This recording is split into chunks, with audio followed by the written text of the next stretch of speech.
안녕하세요. 자, 고려시대 문학입니다. 맞죠, 여러분?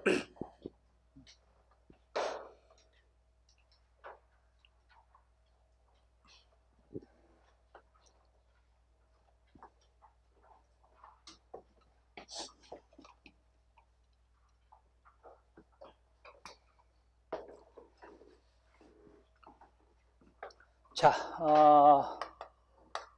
고려시대 문학 개관 특징 살펴보겠습니다. 첫 번째, 자, 이 시기는 이제 향가가 소멸됩니다.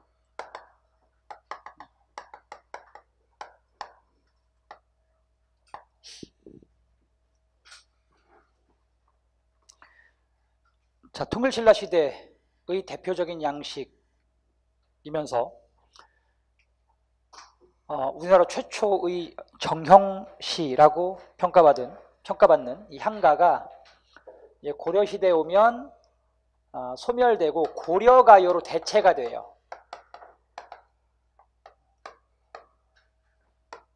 그러니까 신라의 노래인 향가가 고려의 노래인 이제 고려가요로 이제 대체가 되는 겁니다. 자, 그 다음에 이제 경기체가가 또 등장하네.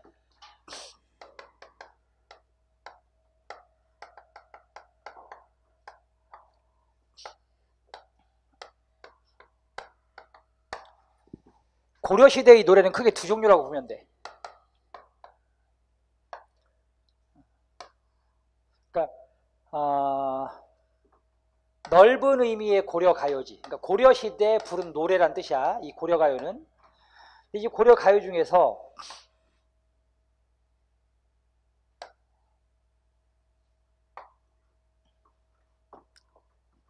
이제 고려 소교가 있죠. 소교. 이 속자가 이제 속세 속자야. 그래서 그냥 백성들이 부른 노래라는 뜻이야. 그래서 고려 소교를 이제 우리가 이제 고려 그냥 가요라고 해요. 고려 소교를 이제 고려가요, 좁은 의미의 고려가요라고 하는 거야. 그 다음에 넓은 의미의 고려가요에는 이제 고려 소교가 있고 경기체가가 있어요. 고려 소교는 이 속이라는 제목에서 알 수 있듯이 이건 이제 서민들의 노래입니다, 여러분. 서민층의 노래. 반면 이제 경기체가는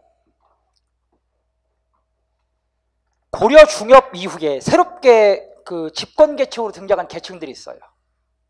새로운 신귀족 세력, 신귀족 세력. 누구겠어요, 여러분? 무신란 이후에 새롭게 집권 계층으로 등장한 신귀족들. 바로 신진 사대부야. 그래서 요 신귀족층의 노래가 바로 경기체가입니다. 그러니까 성격이 정반대지.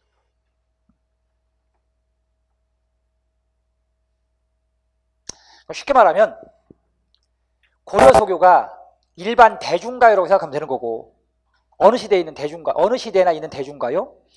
경기체가는 뭐냐면 좀 이렇게 이제 있는 집에서 이제 이렇게 듣는 이제 클래식이라고 생각하면 돼. 클래식. 알겠습니까, 여러분? 자, 그래서 고려 소교는 서민층의 노래입니다, 여러분. 그래서 성격이 이제 서민적이다 보니까 내용이 봐봐. 삶의 애환, 기쁨과 슬픔, 그 다음에 뭐 이별, 사랑과 이별, 그 다음에 자연, 자, 그 다음에 뭐 또 임금에 대한 송축,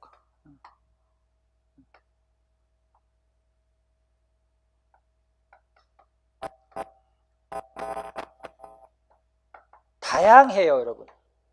고려가요는 이렇게 임금에 대한 송축, 자연, 사랑과 이별, 삶의 애환, 다양합니다.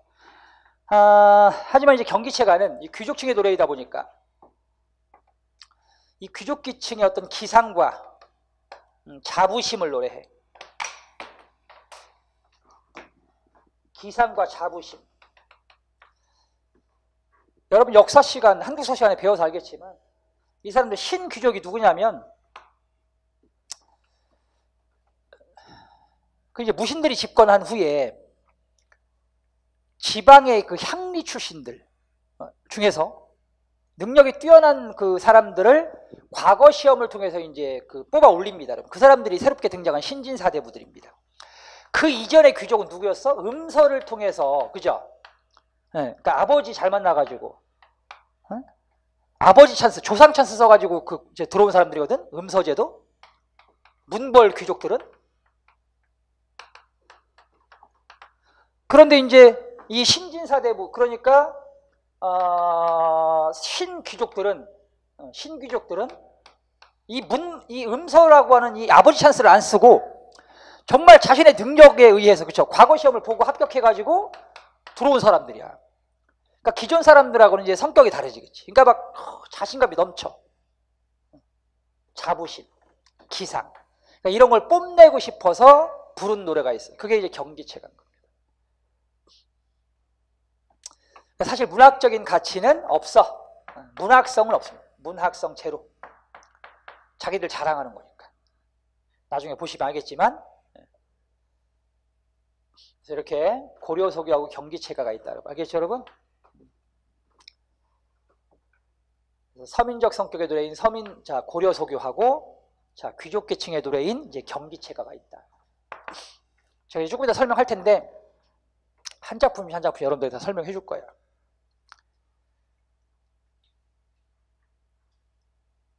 솔직히 얘기하면, 고려소교는 이게 서민계층의 노래라고 했잖아요. 그렇죠, 여러분? 난 좀 솔직히 자신이 없어. 내가 잘 모르는 그 삶이라 조금 내가 좀 자신이 없어. 근데 경기체가는 내가 정말 자신 있어. 난 어렸을 때부터 할머니가 경기체가를 부르면서 키웠어요. 하여튼 경기체가는 확실하게 여러분들한테 설명해 줄 수 있어요. 알겠어요? 근데 고려소교는 사실 난 그냥 잘 몰라. 그냥 공부해서 가르치는 거예요. 경기체가 내 삶에서 막 우러나와 그냥. 알겠어요, 여러분? 여러분들은 오히려 또 잘 알 수도 있어. 여러분들은 고려소교를. 자, 경기체가하고 이제 고려소교가 있다. 그다음 이제 다음이 이제 첫 시간에도 이제 문학 첫 시간에 얘기를 해줬지만 산문문학, 이건 이제 운문문학이고 이제 산문문학의 발전이야.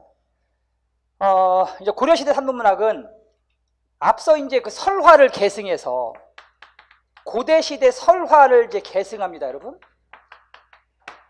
그래서 이제 만들어진 게 뭐냐면 이제 폐관문학하고 가전체야. 요게 이제 고려시대 산문문학입니다, 여러분. 폐관문학과 가전체, 설화를 계승한 거야. 배웠잖아, 우리가. 설화, 신화, 전설, 민담 같은 게 이제 설화라고. 그게 이제 고대시대에 있었는데, 이 고대시대, 삼국시대까지 이제 이 설화문학이 발전하다가, 이제 고려시대로 오면, 이제 설화가 폐관문학과 가전체 문학으로 바뀌어. 이 폐관문학이 뭐냐?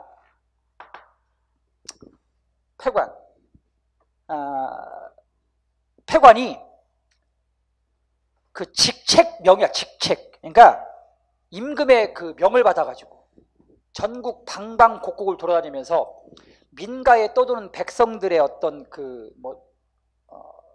사연, 또 뭐 소문, 그다음 뭐 불만, 뭐 이런 것들 이렇게 모아가지고 이제 폐관이 그 보고를 하는 거죠, 그렇죠? 그럼 이제 임금이나 이제 황제가 그걸 보고 이제 어떤 그 정치에 이제 반영을 해가지고 이제 통치에 도움을 받기 위한 그 직책과 직위, 직책을 담당한 사람들이 폐관입니다, 여러분. 임금을 도와주는 사람들이지. 근데 이 사람들이 이제 그 떠도는 이야기들을 수집해서 이제 보고하는 과정에서 사실만 그대로 기록한 것이 아니라 거기다 이제 뭘 양념을 쳐, MSG 이렇게 치는 거지.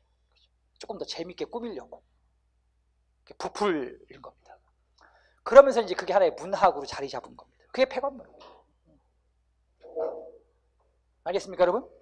민가에 떠도는 소문에다가 소문 또는 사실에다가 약간의 어떤 각색, 작가적 창작력을 상상력을 이제 가미해서 덧보탠 이야기가 이제 폐관 이제 문학이 된 거죠.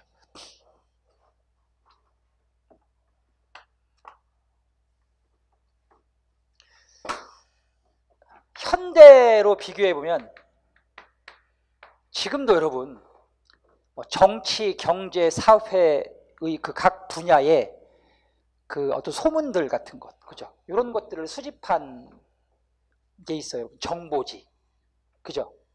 증권가의 그 정보지 있잖아요, 그렇죠? 뭐라 그래요, 여러분? 찌라시, 그치? 그게 폐관문학이에요. 증권가, 찌라시 똑같아.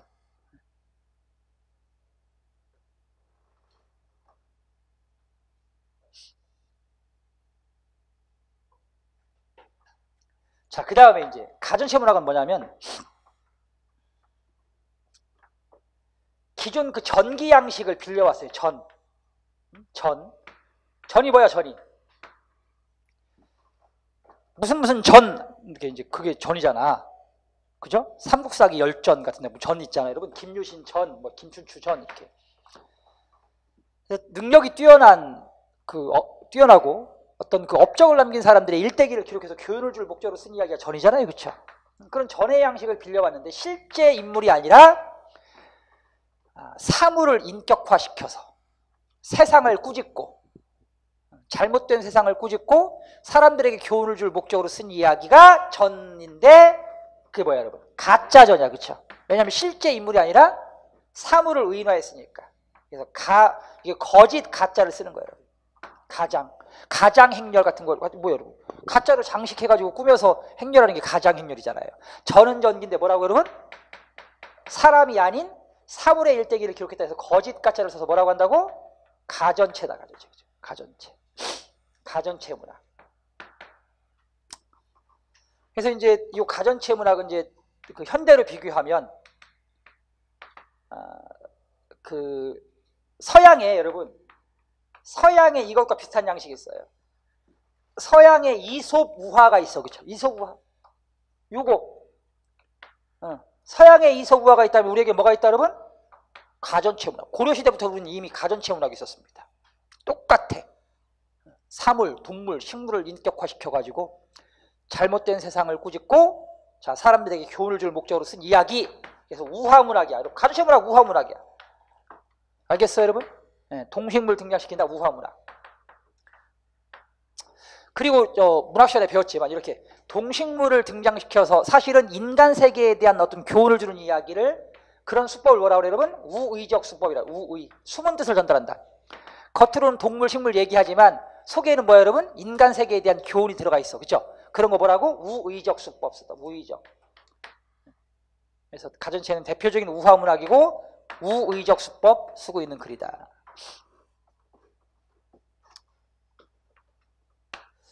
자, 이렇게 해서 이제 고려시대 문학 개괄적으로 설명을 드렸고요. 그 다음에 이제 조금 더 구체적으로 보면 이제 하나씩 볼 건데, 이제 고려가요, 향가가 고려가요로 대체했다고 그랬잖아요. 그쵸? 향가가 고려가요로 대체하는데, 이렇게 봐봐. 향가가 고려가요로 넘어가는데, 이제 중간에 이제 과도기 형태의 노래가 있어요. 그래서 그걸 뭐라 그래? 과도기 형태의 노래라고 해서 향각의 여요, 이렇게 얘기해. 알겠어요, 여러분? 향각의 여요다. 향가의 형식을 계승한 고려가요란 뜻이야. 그래서 이제 향각의 여요가 두 가지가, 하나 첫 번째 1번 예종의 도의장가, 예종 임금이 쓴 도의장가가 있는데, 요 예종의 도의장가는 고려 개국공신이었던 김락과 신숭겸을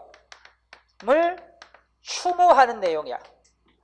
두 충신을 추모하는 노래인데, 요 노래가 향각의 여요인 이유는 뭐냐면 간단해. 향찰로 표기가 돼 있어. 향찰로 기록되어 있기 때문에 우리는 이 노래를 뭐라고 한다? 향가가 뭐예요? 향가가 신라시대 향찰로 기록된 노래가 향가거든요. 그래서 우리는 이 예종의 도의장가를 향가를 계승한 노래, 향각의 여유라고 하는 거고, 이제 두 번째는 이제 정서의 정과정곡이라는 작품이 있어. 정서의 정과정곡.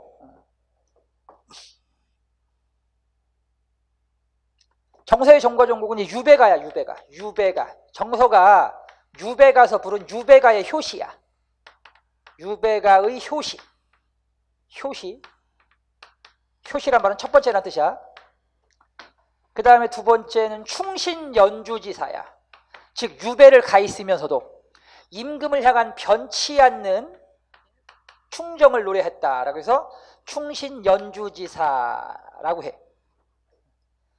이 두 작품이 이제 향각의 여유인데, 그럼 정세의 정과정국은 왜 향각의 여유라고 그러냐? 오케이. 자, 얘는 19채 향가의 형식을 계승했어.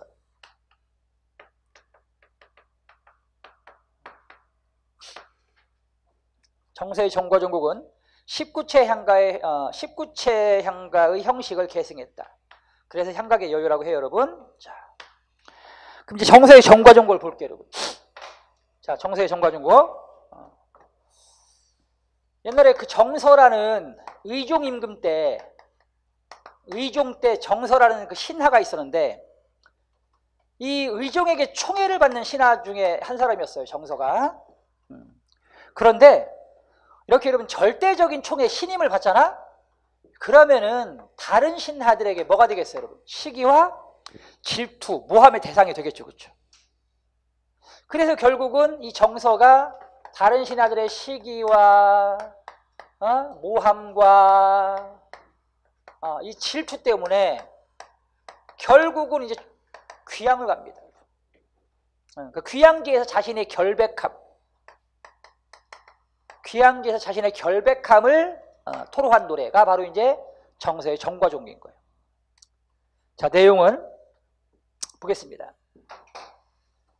내가 님을 그리워하야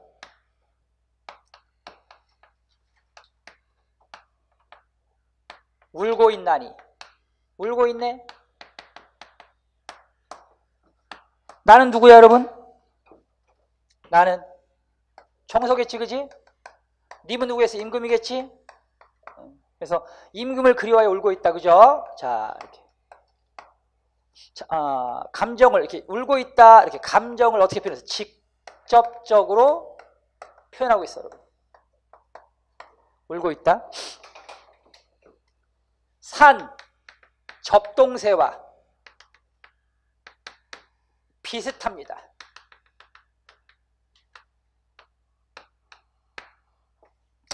자기가 임을 그리워하여서 이제 울고 있는데, 자기하고 누구하고 같아 지금? 산에서 울고 있는 접동새와 자기가 지금 같다. 그죠? 같다. 그래서 우리는 이 접동새를 뭐라 그래? 화자의 감정을 접동새한테 뭐 했어, 여러분? 이입했다. 해서 감정이입이라고 하는 거예요.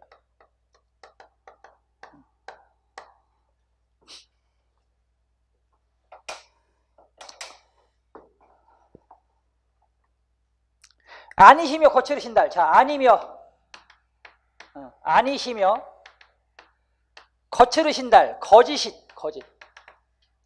아니시며 거짓이라는 것을, 자, 그럼 여러분 여기 보세요. 뭐가 아니며 뭐가 거짓이겠어요? 제가 얘기했잖아. 정서가 사람들에게 뭘 당했어, 여러분? 다른 신하들에게 시기와 모함과 질투, 그죠? 의 대상이었다고 했잖아요, 그죠? 그치, 여러분? 그럼 뭐가 아니며 뭐가 거짓이겠어? 그치? 남들이 나를 헐뜯은 것이, 그지? 모함이야, 그게. 다 사실이, 이 모함이 모두 사실이 아니며, 그쵸? 사실이 아니며 거짓말이야. 근데 이걸 누구는 알 것이다? 사실이 아니며 거짓이라는 것을 잔월효성은 알 것이다. 남을 잔, 월, 남아있는 달과 효성, 새벽별은 알 것입니다.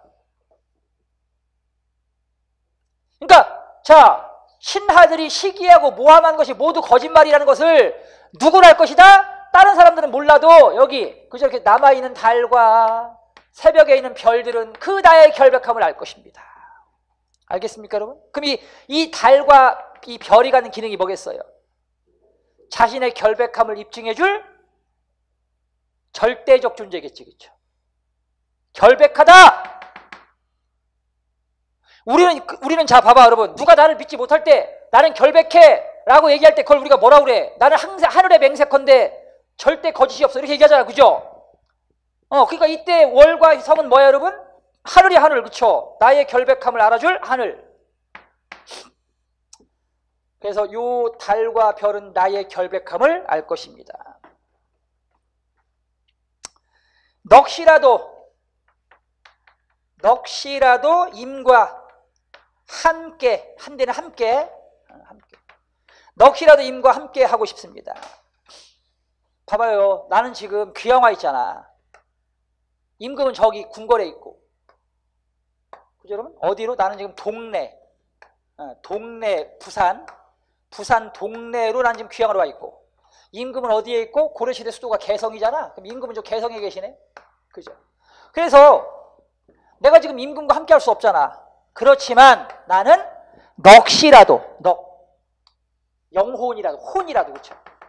혼이라도 임금과 함께 하고 싶습니다. 그래서 이 작품을 뭐라고 그래? 자, 충신이 연모한다. 연모. 누구를? 주군을. 충신이 주군을 연모하는 가사란 뜻이야. 이 부분 때문에, 이 부분. 살아서 임금과 함께 할 수 없다면 죽어서 넋이라도, 영혼이라도 임금과 함께 하고 싶습니다. 충신 연주지사. 함께 하고 싶습니다.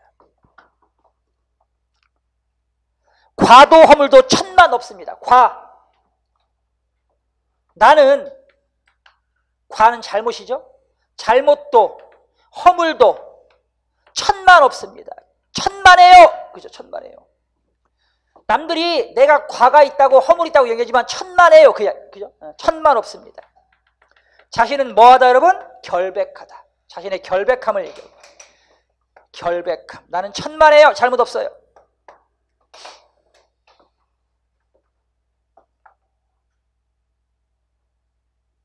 말인말이신디요. 말잇, 헐뜯는, 이럴 때 헐뜯는, 말인말이신디요. 헐뜯는 말들입니다. 자, 헐뜯는 말들입니다. 스릇분디요. 슬픕니다. 아흐. 뭐가 슬픈 거예요, 여러분? 헐뜯는 말인데 그걸 믿어주신 누가?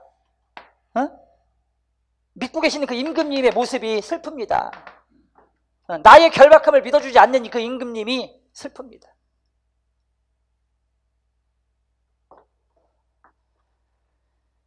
마지막, 자, 님은 임금, 하마는 벌써 나를 잊으셨습니까? 여기에는 어떤 감정이 들어가 있어요, 여러분? 임금님, 나를 벌써 잊으셨습니까? 자, 원망감. 자기는 지금 귀양에 동네라는 곳에 귀양 와 있지만 곧 임금께서 다시 불러줄 것이라고 생각을 했어요. 근데 안 불러주는 거야. 그러니까, 야, 임금님, 벌써 나를 잊으셨습니까? 여기 어떤 감정 들어있다, 여러분? 원망감. 자, 그 다음, 마지막입니다. 아하. 자, 여러분. 이 작품이 19채연가를 계승했다고 하는 것 바로 여기입니다. 여러분. 아소. 19채연가는 마지막 구에 뭐가 옵니까, 여러분? 감탄사가 오죠. 그죠? 이 작품도 마지막 구에 감탄사가 왔어요. 아소, 아하. 임이시여. 아소, 임하. 임금님이시여. 마음 돌이키셔서 다시 나를 사랑해 주십시오. 애원.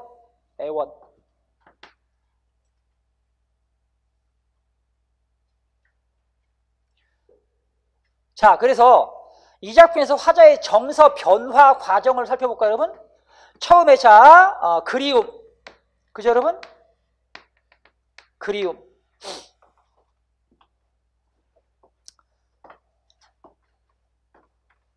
자, 그 다음에 뭐였죠? 결백함. 잘못도 허물도 천만 없습니다. 결백함. 그죠? 근데 그걸 알아주지 않는 그 임금에 대한 슬픔과 뭐가 들어가 있어요? 원망감. 그리고 마지막, 그럼에도 불구하고 나를 다시 사랑해 주세요라고 해서 애원. 그죠? 그래서 화자의 정서의 변화 과정 이렇게 알아두시는 것도 좋겠습니다.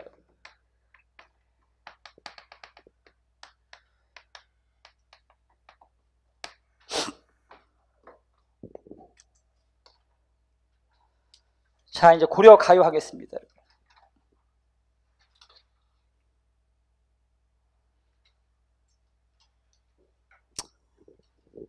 이렇게 이제 정서의 정과 정곡, 예종의 도의정과 같은 이제 고려 가요, 고려계, 향각의 고려 가요죠? 향각의 고려 가요를 지나서 이제 고려 가요가 만들어지는데, 자, 이 고려 가요는 이제, 고려 가요는 특징이 있어요, 특징. 일단, 향가와는 달리 순우리말 노래예요. 순우리말. 그래서 이제 이런 순우리말로 된 노래이기 때문에 이제 국어사적 가치가 굉장히 높고, 또 당시 서민들의 소박한 삶의 모습을 진솔하게 표현한 노래이기 때문에 문학적 가치도 굉장히 높습니다. 순우리말 노래다.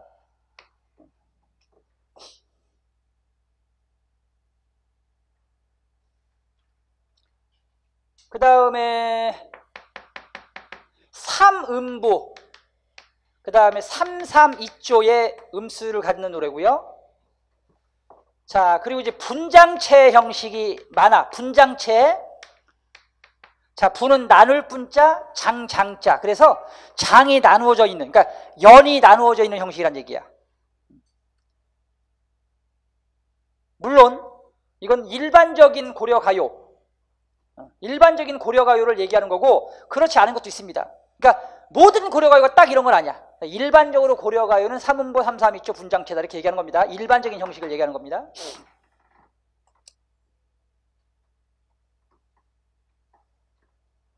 그리고 고려 가요는 후렴구가 있어요.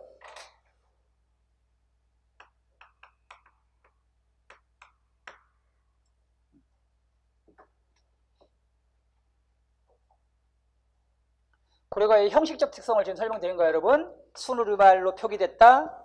삼음보, 332조, 분장체다. 후렴구를 지니고 있다. 이런 거.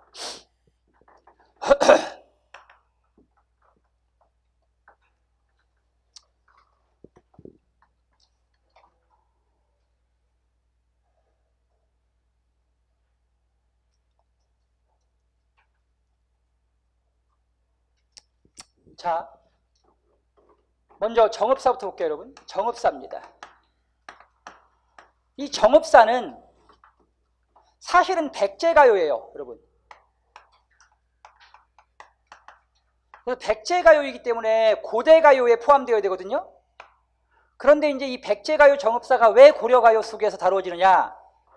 기존 고대가요는, 그러니까 황조가, 공무도하가, 구지가 같은 이런 고대가요는 모두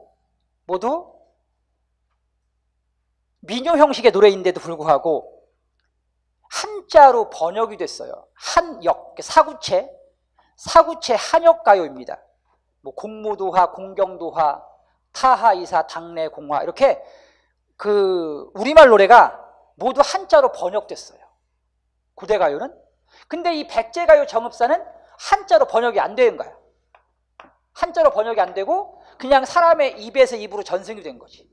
그래서 고려시대 노래로 이제 백제가요에서 고려시대 이제 그 민요로 이어진 거지, 이렇게. 그래서 여러분 얘를 우리 뭐라고 그래? 시기적으로 보면 고대가요이나 고려시대 민요로 불려졌기 때문에 이제 고려가요 속에 포함시켜서 이제 다루는 것입니다. 그리고 이제 고려 민요로 불리다가 조선시대에 그 이제 한글이 창제된 이후에 조선시대에 와서 이제 한글로 뭐가 된 거예요? 이제 기록이 됐겠지, 그죠? 한글로 기록됐어요. 지금 보는 건 우리가 조선시대 표기지, 조선시대 표기. 그러니까 고려가요가 지금 한글로 기록된 건 다 이러면 언제 와서 기록된 거야? 조선시대 와서 기록된 거야. 고려시대는 한글이 없는데 뭐, 그쵸? 그러니까 말로 전승만 되다가 조선시대 와서 문자로 기록된 노래. 따라서 한글로 기록된 것 중에 가장 오래된 노래가 바로 백제가요 정읍사입니다, 여러분. 자, 이 정읍사는요, 누가 있었어, 여러분? 자, 요 백제의 한 여인이 있었지, 그치? 한 여인. 요 여인이 남편이 행상을 나간 거야, 여러분. 남편이 행상, 시장으로 장사를 이제 다니는 사람이거든요. 근데 남편이 이제 행상을 나갔는데 밤이 늦었는데 안 돌아오는 거야. 그러니까 아내가 걱정되잖아. 그래서 뭐라 그래? 자, 달님에게 부탁을 한 거지. 달님이시여, 높이 좀 돋아서 멀리까지 좀 비춰주세요. 이렇게 쭉. 혹시라도 남편 어두워서 넘어질까봐 걱정되니까, 위험할까봐 걱정되니까 달님에게 남편의 안전을 걱정하는 노래를 불렀습니다. 그게 바로 정읍사예요. 이 백제가요 정읍사는 남편을 기다리는 아내의 노래이고요. 예, 그래서 이제 망부석 설화하고 연결되는 노래이기도 해요. 남편을 기다리다 뭐가 됐다 여러분? 돌이 됐다라고 해서 망부석 설화하고 연결되는 노래가 바로 정읍사다. 달아, 높이 좀 돋아서 멀리 좀 비춰라.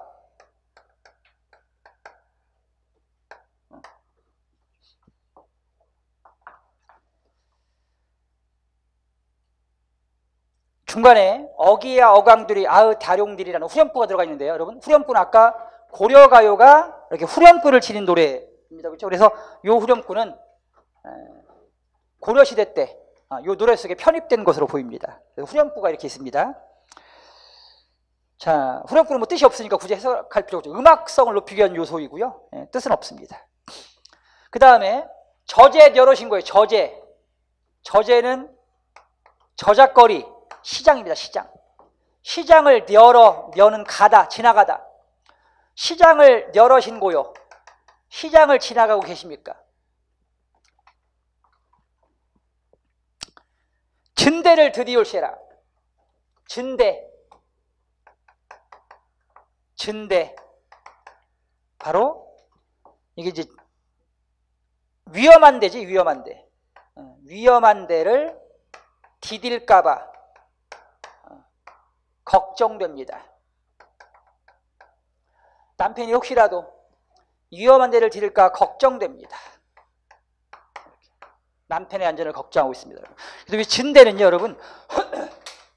자, 위험을 뜻합니다. 그럼 봐봐요, 여러분. 이 달은요, 달은 밝음이니까 뭘 뜻하겠어요? 안전을 뜻하겠죠, 그렇죠? 그죠? 네, 그래서 이 달은 자 안전, 진대는 위험. 그 다음에 달은 밝음, 또 진대는 뭐가 되겠어요, 여러분? 어둠, 그렇죠? 따라서 이렇게 이 달과 진대가 서로 대립됩니다, 여러분.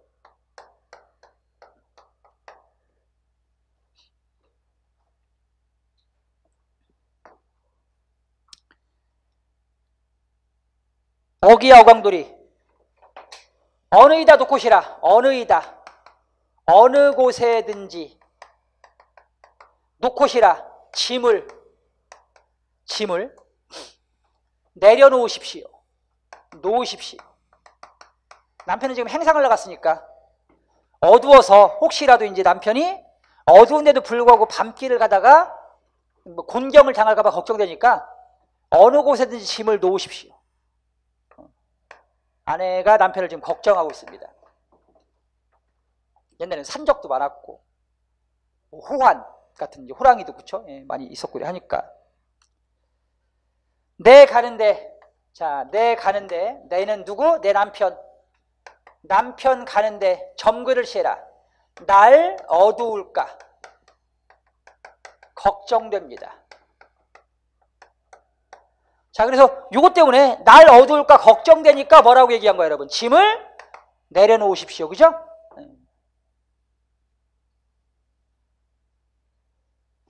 자, 백제가요 정읍사였습니다. 여러분, 다음은 3호곡이에요.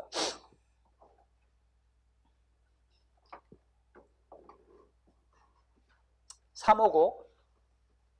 제목에서 알 수 있듯이 자, 누굴 사모하는 노래? 어머니를 사모하는 노래인데, 자, 봐봐. 호미가 있어요, 호미. 그 다음에 낫이 있죠, 여러분. 근데 호미도 날이 있고, 낫도 날이 있어요. 근데 뭐가 더 잘 들지? 낫의 날이 훨씬 더 잘 들겠죠. 이거를, 자, 아버지도 부모입니다. 부모. 어머니도 부모죠. 그죠? 자, 그런데 아버지의 사랑보다 어머니의 사랑이 더 크다. 그래서 잘 안 드는 나를 가진 호미는 아버지의, 잘 드는 나를 가진 낫은 어머니의, 이렇게 빗댄 거예요. 여러분. 날은 뭐가 되는 거고 부모가 되겠고. 그래서 전체적으로 이렇게 무슨 방식 썼다 여러분? 비유의 방식으로 내용을 전개하고 있다. 알겠어요? 비유의 방식 쓰고 있다.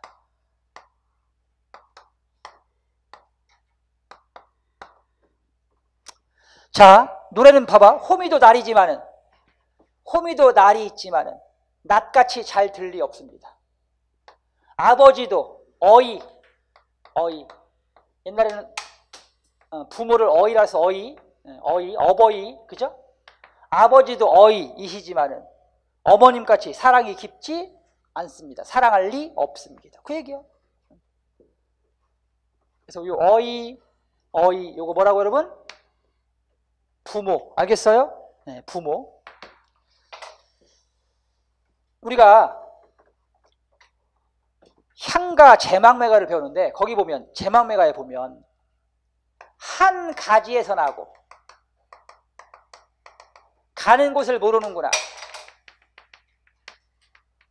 이런 구절이 있어요, 여러분. 누이와 나는 한 가지에서 났어. 한 가지. 그 가지가 뭐겠어? 한 가지. 같은 가지. 부모겠지, 그치?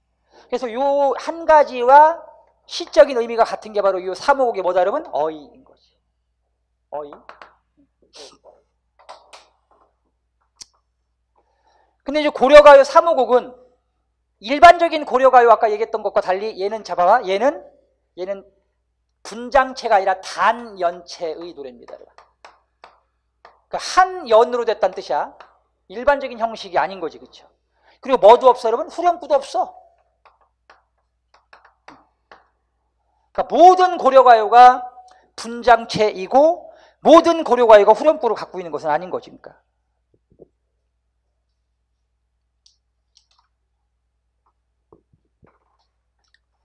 자, 사모곡이었고 다음은 상저가입니다, 여러분.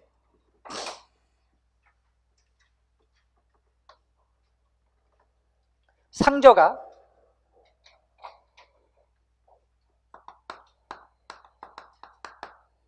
상은 서로, 저는 방아. 그래서 서로 자 방아를 찌으며 마주보고 이렇게 부른 노래야. 그래서 노동요야, 노동요. 방아 찌을 때 서로 마주보고 부르는 노래, 노동요.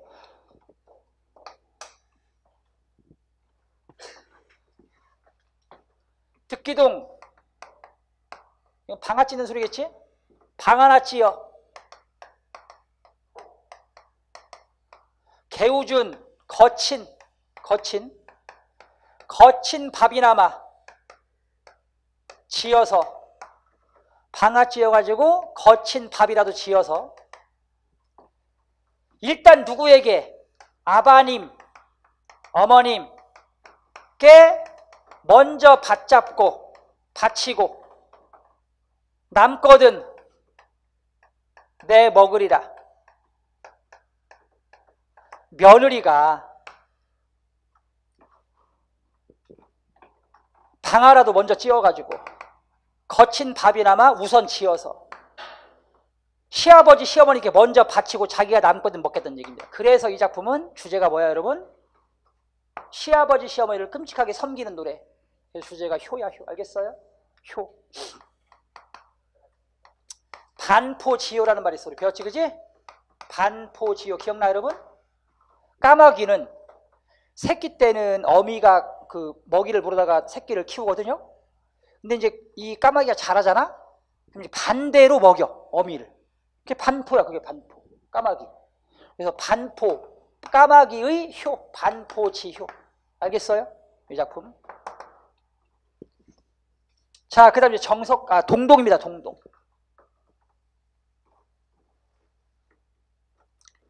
동동은 원령체 노래입니다, 여러분. 원령체 노래의 효시.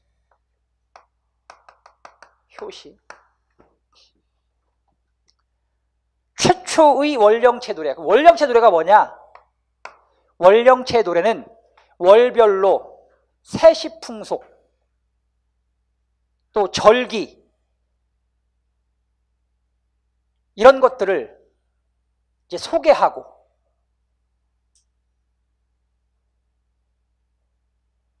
특징을 알리는 노래. 이게 이제 월령체 노래야. 각 월별로 절기상의 특징과 세시풍속 등을 소개하고 알리기 위한 노래를 이제 월령체 노래라고 하는데, 그 월령체 노래의 첫 번째 작품이 바로 동동입니다, 여러분. 자, 동동에서는 임을 빗댄 대상과 자, 화자를 빗댄 대상을 이제 알아두는 게 제일 중요합니다, 여러분.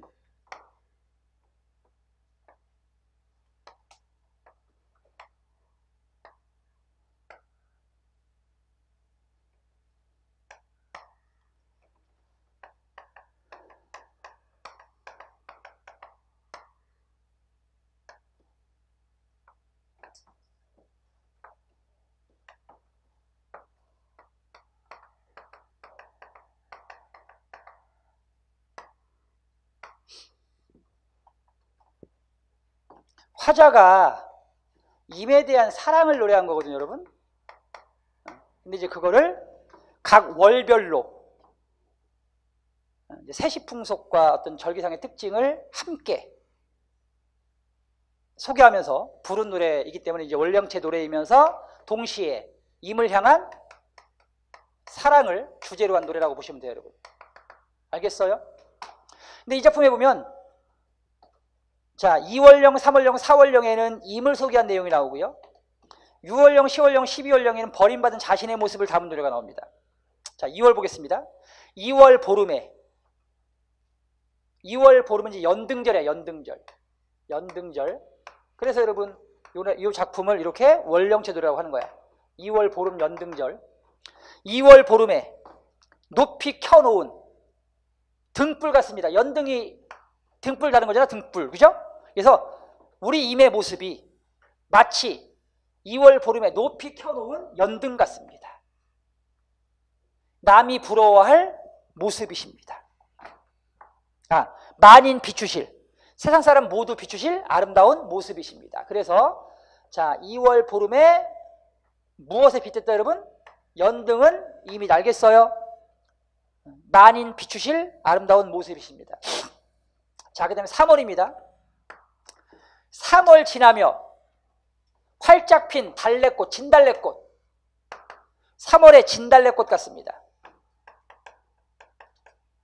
3월 달에 길을 걸어가다가 이제 막 활짝 핀 만개한 진달래꽃을 본 거야. 어찌나 향기로운지 꼭 우리 임의 그 아름다운 향기와 같아요. 그래서 임의 향기로운 모습과 자신이 임을 생각하는 모습을 서로 일치시킨 거죠, 여러분. 진달래꽃과 같습니다. 임의 향기로운 모습. 알겠어요, 여러분? 그 다음 4월입니다. 4월. 4월 안이 입고 찾아오는 꾀꼬리새요. 4월에 여러분 봐봐. 4월은 봄이에요. 봄이면 꼭 날아오는 철새가 있어요. 그게 꾀꼬리입니다.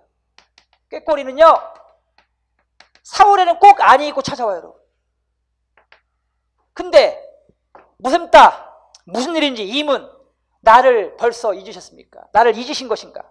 즉 우리 임은 찾아와 안 찾아와? 안 찾아와요, 여러분. 꾀꼬리는 찾아오는데 우리 임은 안 찾아와. 자, 그럼 여기서 꾀꼬리의 기능이 뭐예요, 여러분? 내가 4월에 갈게 하고 약속했으면 꼭 찾아오는 꾀꼬리가 있는데, 그죠? 우리 임은 4월에 갈게 해놓고 안 찾아와. 그렇지? 이 꾀꼬리를 통해서 우리 임의 어떤 그 비정함, 그리고 나의 외로움이 더욱더 부각되겠지, 그죠? 그렇죠, 여러분? 찾아오는 꾀꼬리를 통해서 안 찾아오는 우리 임의 비정함과 나의 외로움이 더욱더 부각된다고요. 그래서 우린 이 꾀꼬리의 기능을 뭐라고 그래요? 나의 정서와 반대되는 대상을 통해서 화자의 정서를 강조합니다, 여러분. 그런 사물을 뭐라고 그래요? 객관적 상관물이라고 하죠.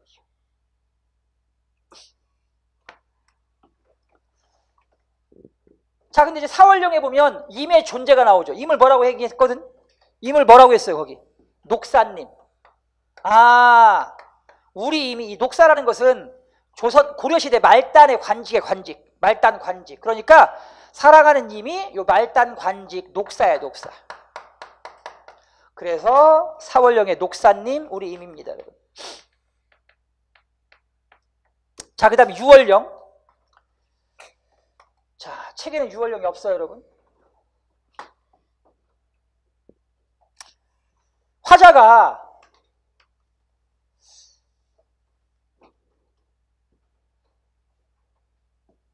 유월에 길을 이렇게 가는데, 길을 이렇게 가는데, 언덕에 뭐가 있어, 여러분? 이렇게 걸어가는데, 언덕에 여기 버려진 빗이 하나 있어, 버려진 빗. 누가 쓰다가 이제 이빨이 빠지고 날고 이러니까 갖다 버려버린 거야. 걸어가는데 딱 이걸 봤네, 빗을. 쓰다가 버려진 빗, 버린 빗을 봤네. 이 빗을 딱 보니까 꼭 자기 같아. 임에게 사랑받다가 버려진 자신의 신세나, 쓰다가 버린 무엇이나 빗이나 같게 느껴진 거죠. 그래서 유월령에서는 버림받은 자신의 신세를 무엇에 빗댔다, 여러분? 빗에 빗댔습니다. 그래서 이 빗은 감정 이인물이 됩니다, 여러분.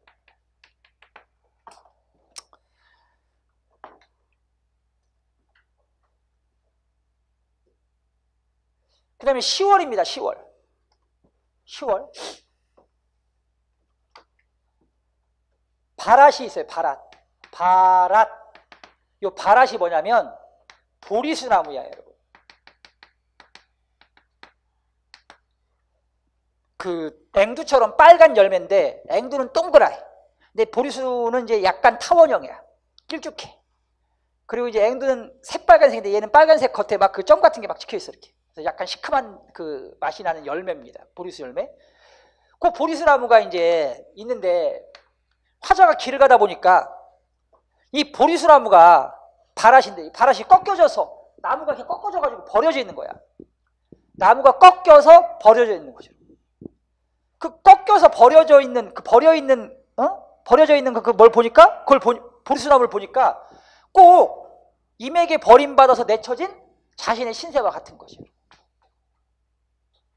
그래서 10월령에서는 무엇에 빗댔다? 자신의 신세, 버림받은 신세를 꺾어진 보리수나무 바랏에 빗댔다.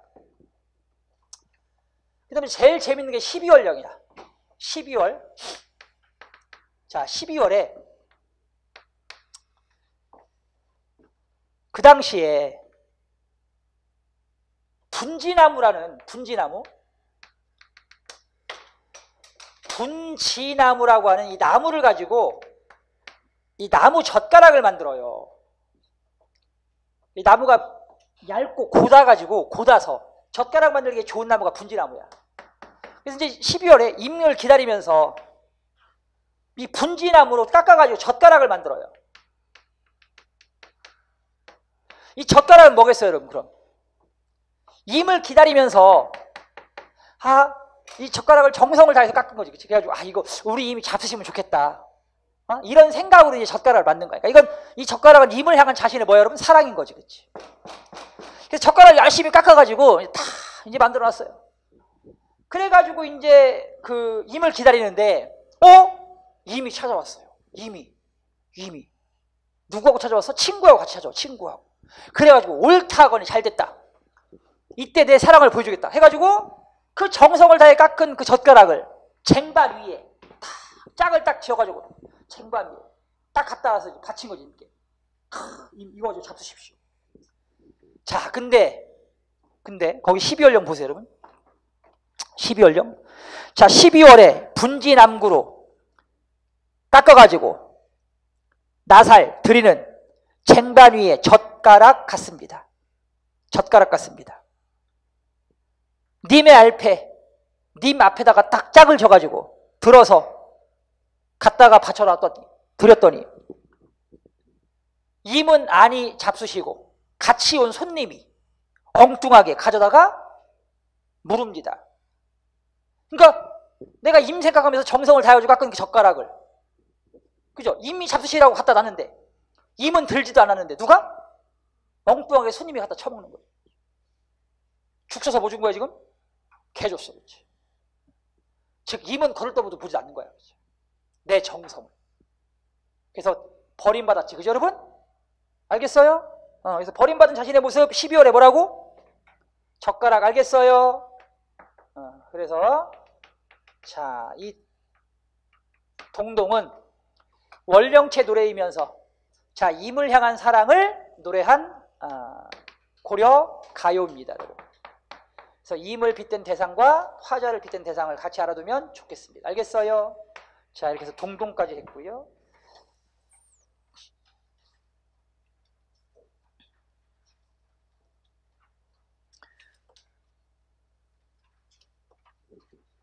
자, 이제 조금 쉬었다가 이제 고려시대 문학 두 번째 경기체가 그리고 폐관문학 이어서 나가도록 하겠습니다. 자, 여러분 잠시 후에 뵙겠습니다.